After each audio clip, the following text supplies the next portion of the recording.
Surat cyber crime સેલે operation mule hunt 2.0 હેઠળ એક બહુ મોટી સફળતા મેળવી છે. ગોલ્ડ ટ્રેડિંગમાં રોકાણના નામે લાખો રૂપિયાની ઓનલાઈન છેતરપિંડી આચરનાર ગેંગના અને છેલ્લા ઘણા સમયથી નાસ્તા ફરતા એક સાતીર આરોપીને સાયબર પોલીસે અમદાવાદથી ઝડપી પાડ્યો છે. સુરત શહેર સાયબર ક્રાઇમ સેલ દ્વારા ઓપરેશન મ્યુલ હન્ટ 2.0 હેઠળ ઓનલાઈન છેતરપિંડી આચરતી ટોળકી સામે મોટી કાર્યવાહી કરવામાં આવી છે.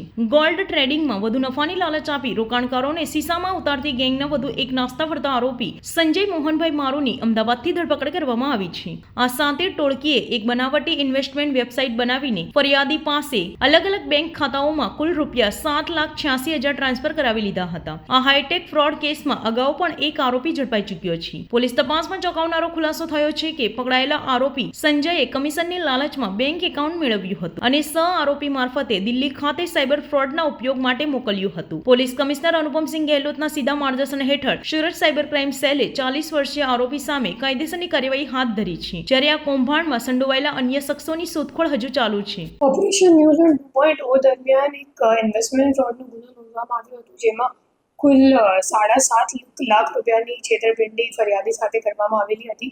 જેમાં જે નાસ્તો ફરતો આરોપી છે સંજય મારુ, એમની ધરપકડ ટેકનિકલ વર્કઆઉટ અને હ્યુમન ઇન્ટ મેળવીને અમદાવાદ શહેરથી એમની ધરપકડ કરવામાં આવી છે. અને જે ખરેખર જે આરોપી છે એમનો જે અકાઉન્ટ છે, જે બેંક અકાઉન્ટ છે, તો એમની સામે કુલ 20 ફરિયાદ NCCRP કમ્પ્લેન્ટમાં નોંધવામાં આખા દેશમાં નોંધવામાં આવી છે. અને આ સિવાય કુલ 5.5 કરોડ જેટલાનું ટ્રાન્ઝેક્શન્સ એમના અકાઉન્ટમાં થયેલું છે.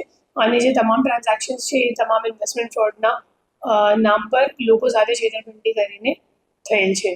તો હું લોકોને અપીલ કરું છું કે આવી રીતની અગર તમને કોઈ લાલચ આપવાની કોઈ સ્કીમ આપે તો એમાં તમે નથી પડતા, અને જે ઓથોરાઇઝ બ્રોકર્સ હોય એમના મારફતે જ તમારે શેર માર્કેટમાં ઇન્વેસ્ટ કરવું જોઈએ.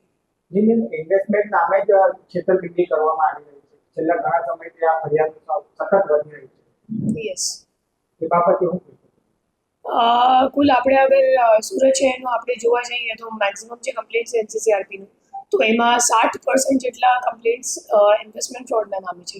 અને ઇન્વેસ્ટમેન્ટ ફ્રોડ એટલા માટે થાય છે કેમ કે લોકોને લાલચ આવી જાય છે કે મને વધારે રિટર્ન મળશે અથવા તો મારો પૈસો ડબલ થઈ જશે, ટ્રિપલ થઈ જશે, અને એવી લાલચ એ લોકો રોકાણ કરી નાખે છે. અને પછી વિડ્રોવલ કરવા જાય ત્યારે એમને ખબર પડે કે મારી સાથે છેતરપિંડી થઈ ગઈ. અને જે ઇન્વેસ્ટમેન્ટ ફ્રોડ હોય એ લાંબા સમય સુધી ચાલે છે, તો જે છેતરપિંડીની અમાઉન્ટ છે એ પણ ફ્રીઝ નથી થતી. જ્યાં સુધી ફરિયાદીને ખબર પડે છે કે મારી સાથે છેતરપિંડી થઈ, ત્યાં સુધી તો એ લોકો આખો જે પૈસો છે એ ટ્રાન્સફર કરીને પછી ATMથી વિડ્રો પણ કરી નાખે છે.